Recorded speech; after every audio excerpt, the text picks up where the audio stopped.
భర్త మహాశయులకు విజ్ఞప్తి.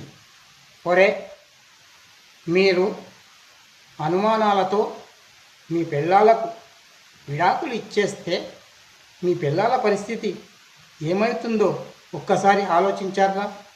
మీరే ప్రత్యక్ష దైవమని తమ గుండెల్లో పెట్టుకొని పూజిస్తున్నారా మీ పిల్లలు?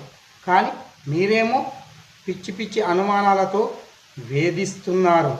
ఒరే, మీరేదో పెద్ద పతివ్రతల్లా ఫీల్ అయిపోతున్నారు. ఆఫీసులో ఒక్కొక్కరికి లవ్ అఫేర్ ఉంది కదరా, ఆ విషయం చెప్పరేంటి?